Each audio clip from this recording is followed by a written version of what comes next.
दोस्तों, क्या आप जानते हैं कि जब कंस हस्तिनापुर जीतने आया तो क्या हुआ? यदि नहीं जानते तो आज की इस वीडियो में हम आपको बताएंगे। दोस्तों, वीडियो में आगे बढ़ने से पहले अगर आप हमारे इस चैनल पर पहली बार आए हैं तो हमारे चैनल को सब्सक्राइब जरूर करें। दोस्तों, महाभारत के युद्ध में बहुत से महान योद्धा हुए हैं। उनमें कुछ देवताओं के अंश थे तो कुछ शक्तिशाली राक्षसों के।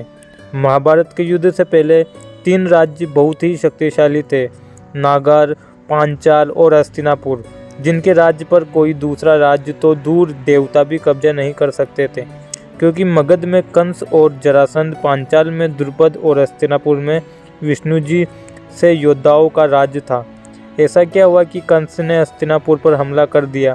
तो आइए जानते हैं।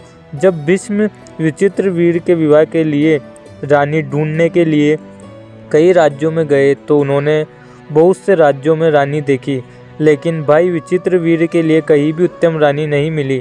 फिर उन्होंने सेनापति को और दूसरे राज्य में भेजा।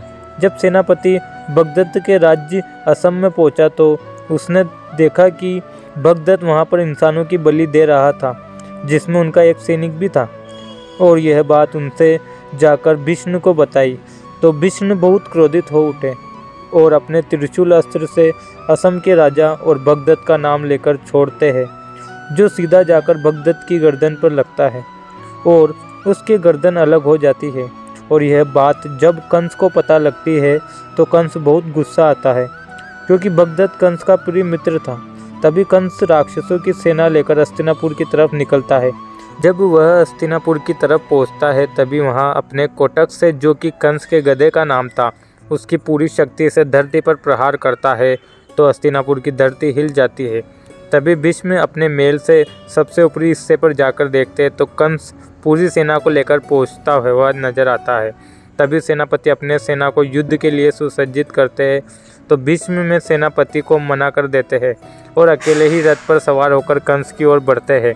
तभी भीष्म अपने धनुष की प्रचंड खींचकर बहुत जोर से गर्जना करते हैं, जिससे कंस के रथ पर छतरी उड़ जाती है। तभी कंस अपने सबसे शक्तिशाली सेनापति उन पर प्रहार करने के लिए भेजता है। तभी भीष्म उसे एक ही बाण में मार देते हैं। तभी कंस अपनी सारी सेना को इकट्ठा करके उनको मारने के लिए भेजता है। फिर भीष्म उन्हें अपने कुटुम्ब अस्त्र को चलाते हैं और उनके कुटुम्ब अस्त्र से आधी सेना को धरती में समा देते हैं। फिर कंस अपने अमोघ अस्त्र से भीष्म की ओर प्रहार करता है तो उनका रथ फट जाता है और भीष्म नीचे गिर जाते हैं। और तभी कंस जोर जोर से हंसने लगता है और कहता है, इतना ही बोल है हस्तिनापुर में, इतना ही बल है तो हमारे घोड़े में है।